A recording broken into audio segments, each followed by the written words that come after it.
Olá, bom dia, boa tarde, boa noite, né? Seja lá que horas você está vendo esse vídeo. Bom, esse vídeo e todos os outros que vão vir subsequentes a ele são um projeto pessoal, né? E como professora, que eu gostaria de fazer para trazer para mais perto dos meus alunos e da comunidade científica, ou quem quer que seja, né, que queira informações sobre o que está acontecendo na ciência atualmente, trazer de uma forma um pouco mais fácil essas informações para vocês, tá?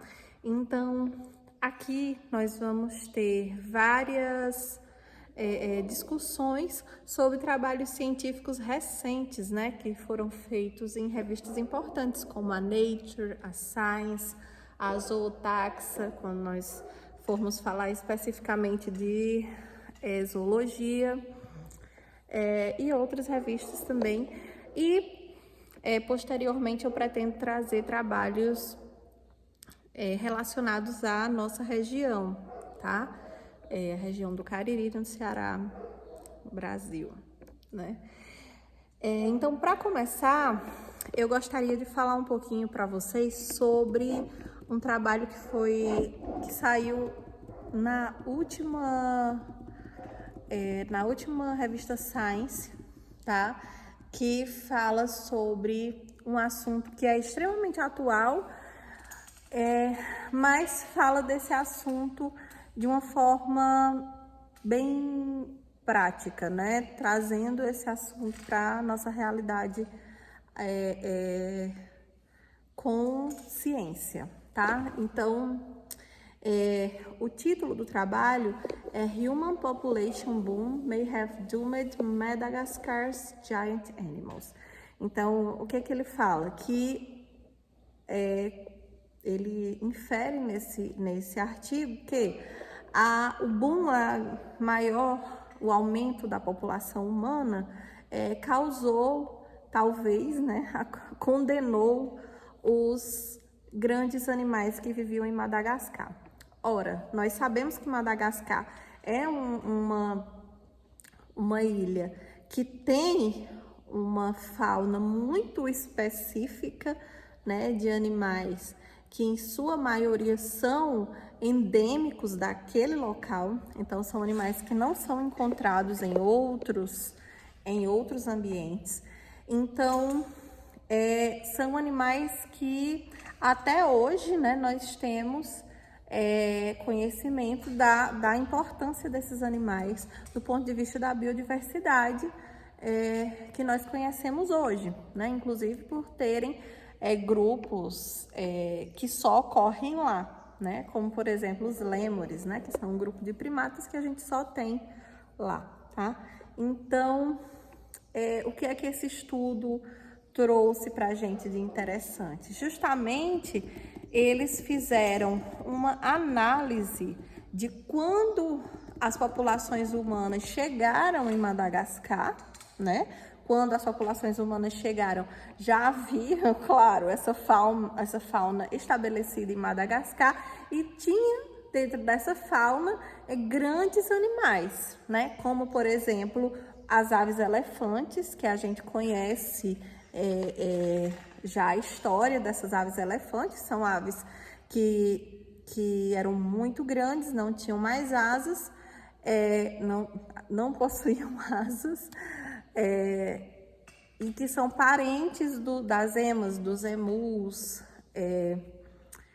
essas aves de tamanho grande que perderam secundariamente a capacidade de voar, né? Que são do grupo Palaeognathae, né? Depois a gente pode falar sobre isso, mas são um grupo em que a gente considera um grupo mais antigo dentro das aves, certo? Mas lembrando que a capacidade de voar já estava presente desde antes das aves serem aves, né? Então a gente não tinha essas aves ainda sem capacidade de voar e depois elas adquiriram capacidade de voar, não.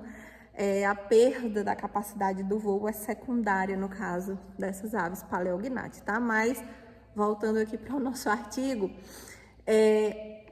tanto essas aves, né, as aves elefantes de Madagascar, quanto, por exemplo, lêmures de tamanho muito grande, né, lêmures que chegavam ao tamanho de pessoas, que existiram na história recente de Madagascar, tiveram uma extinção em um período específico que a gente considera que foi uma extinção em massa, né?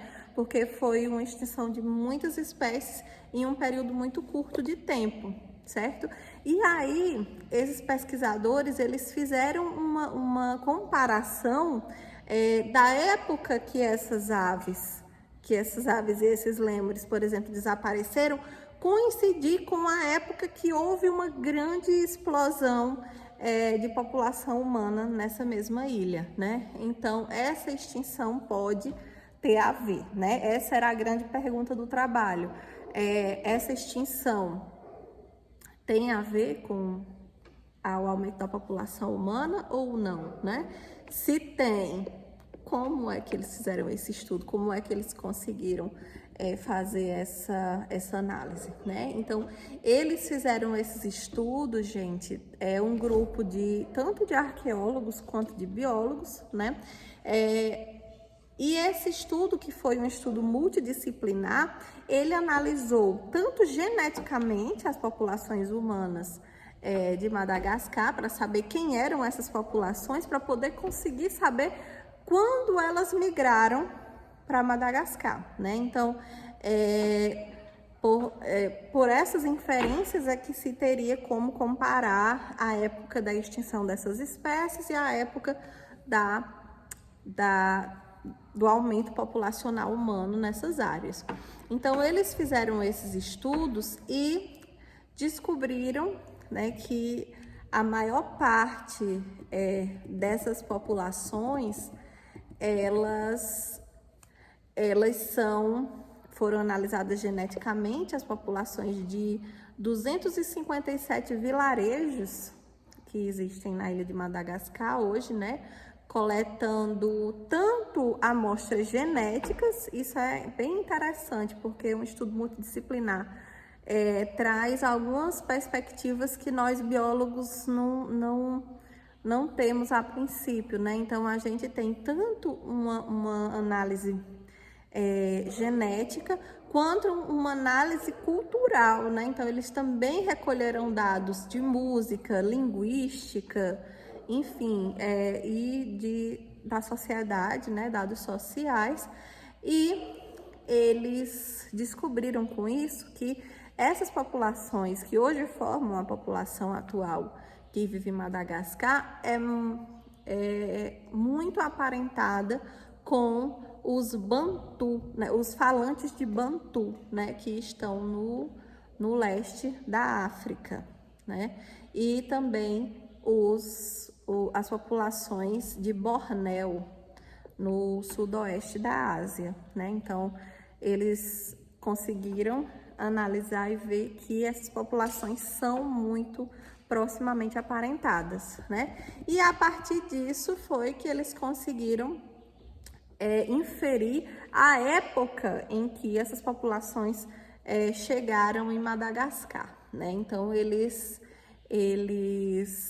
chegaram à conclusão de que essas populações chegaram em torno de 2.000 anos atrás, tá? E como eles chegaram lá, ainda é um mistério, né? Eles não conseguiram, não chegaram nesse ponto do estudo, né? Como foi que eles conseguiram atravessar o mar e chegar até Madagascar, mas é fato que eles chegaram, né?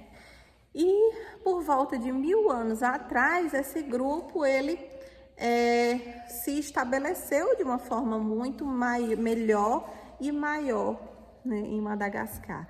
E aí, a partir daí, eles conseguiram entender que esse grupo passou a expandir, né, em quantidade de pessoas e em domínio do território, né, já praticando agricultura, utilizando os espaços que antes eram utilizados por esses grandes animais, né, por essa fauna de animais grandes, e em entende-se que potencialmente esses humanos foram responsáveis pela a diminuição dessa fauna de animais grandes até sua posterior extinção, tá? Então, hoje acredita-se, né, que esses dados, eles podem ajudar a gente a entender em quanto tempo,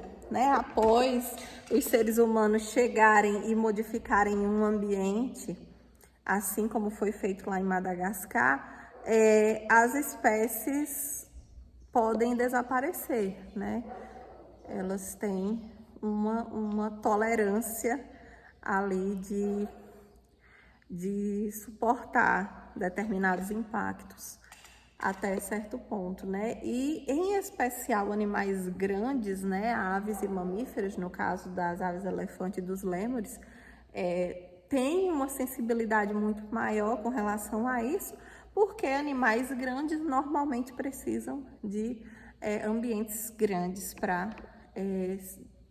se desenvolver, né? Manter suas vidas, sua área de vida, né? Que é sua área de alimentação, de reprodução, enfim. Então, é muito interessante que a gente consiga olhar para essas populações hoje, né? E enxergar coisas semelhantes que podem acarretar problemas como esse de condenar, né, como os autores disseram, a fauna de um determinado local. E a gente sabe também por outros estudos que Madagascar é um ambiente altamente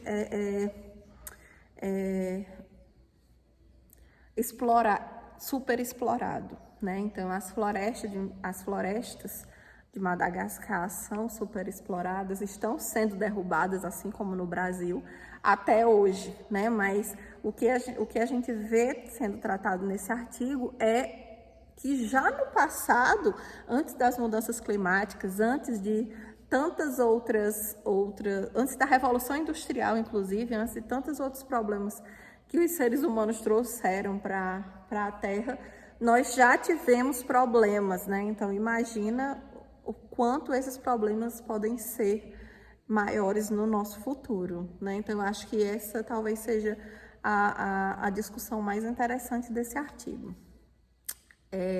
Então, por hoje é isso, gente, que eu queria trazer para vocês. E a referência do artigo vai estar aqui na descrição do vídeo, para que vocês, se quiserem acessar o conteúdo na íntegra, possam acessar, certo? Um abraço e até a próxima.